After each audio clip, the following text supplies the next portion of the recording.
veja-se o pioneirismo que envolveu alguém que há 40 anos andava com a sua câmara de filmar, com a sua máquina de filmar, a calcorrear a região centro e a quem telefonavam para ir à vizinha Espanha ali filmar um acontecimento que depois só era observado no dia seguinte.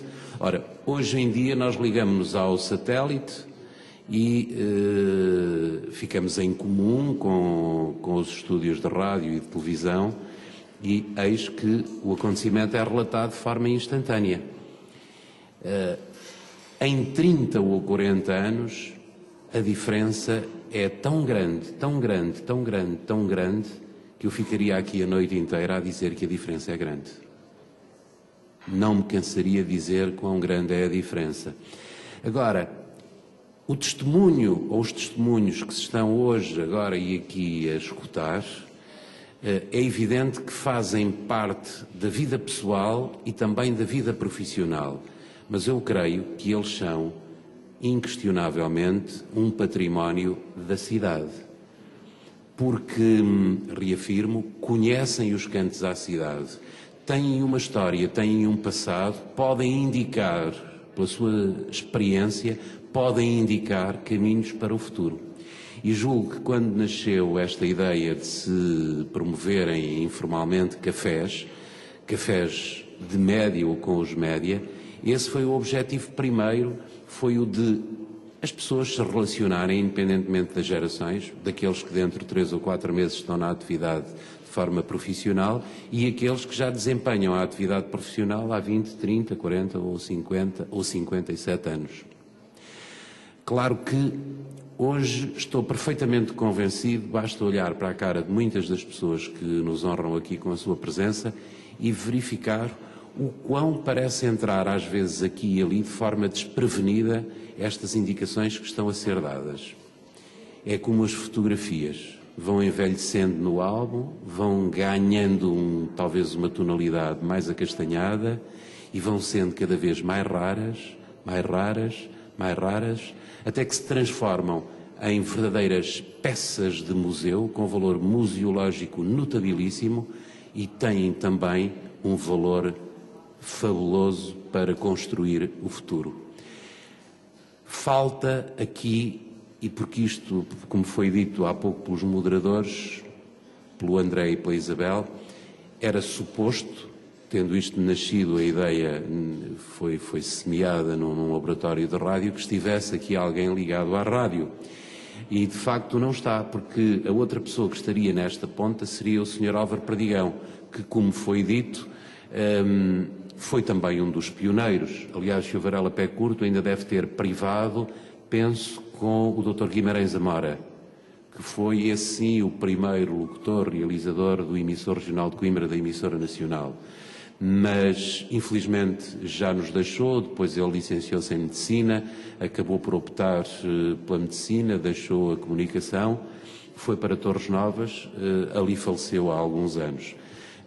Na Peugada estaria o Pinho Simões, que também já nos deixou, embora até creio mais jovem do que o Álvaro Perdigão. O Álvaro Perdigão andará na casa dos 72, 73 anitos, 74.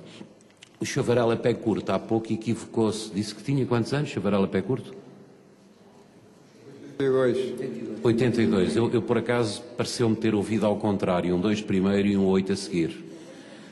Porque está... este homem é um manancial, este camarada de profissão, um manancial a contar coisas bonitas da sua profissão, mas de uma profissão que, para além do pioneirismo que teve na televisão, para além da atividade fotográfica que desenvolveu sempre com um empenho muito grande, muito forte, a verdade é que é um alentejano.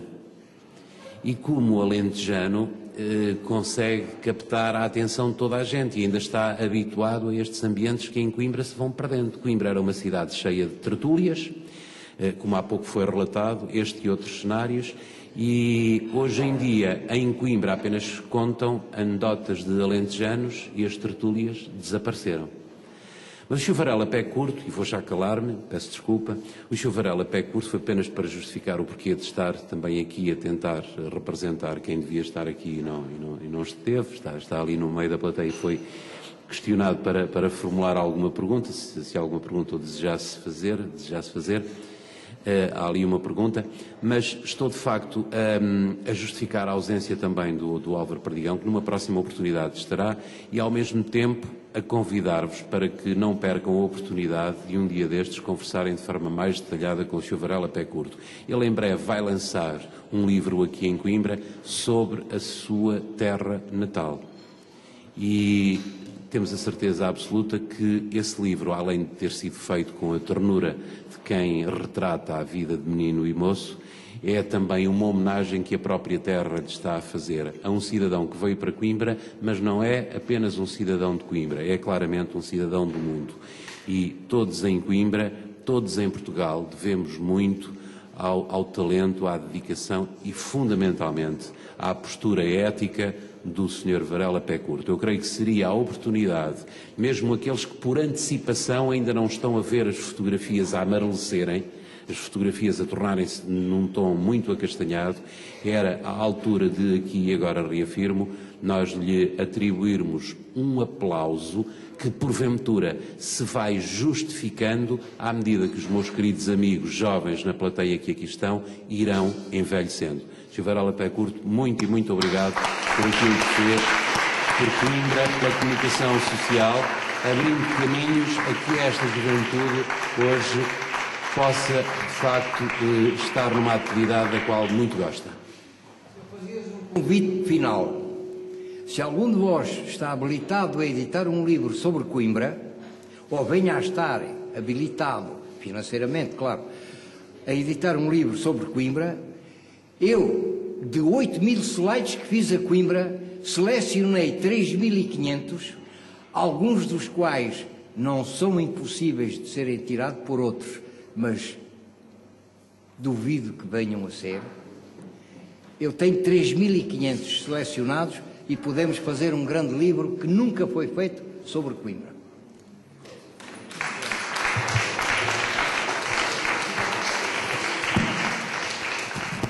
Dá-me licença só em relação à rádio.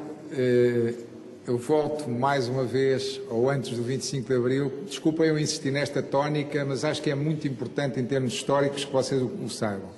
Em relação à rádio é importante que se diga que era escutando as emissoras estrangeiras que antes do 25 de Abril nós conseguimos saber o que se passava no nosso próprio país.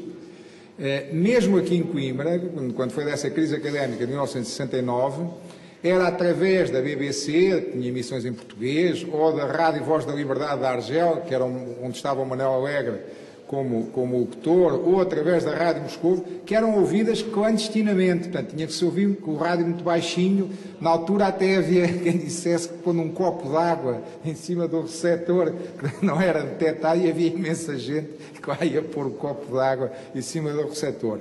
Mas na RDP, então na emissora nacional, existia um emissor, que não sei se ainda lá está, que era utilizado exclusivamente para emitir interferências sobre essas estações de rádio, para que elas não fossem ouvidas, não fossem captadas pelos portugueses. Portanto, vejam ao que chegava realmente o regime anterior ao 25 de Abril, um regime obscurantista, que nem sequer permitia às pessoas que ouvissem as outras estações de rádio. Portanto, até isso lhes era vedado. Para já não falar no cinema, as pessoas iam ao cinema e muitas vezes saíam de lá e não percebi nada do filme. Pois não tinham percebido nada porque o filme estava cheio de cortes, portanto, realmente saltavam de uma cena para a outra, bastava haver um beijo um pouco mais ousado que imediatamente era cortado.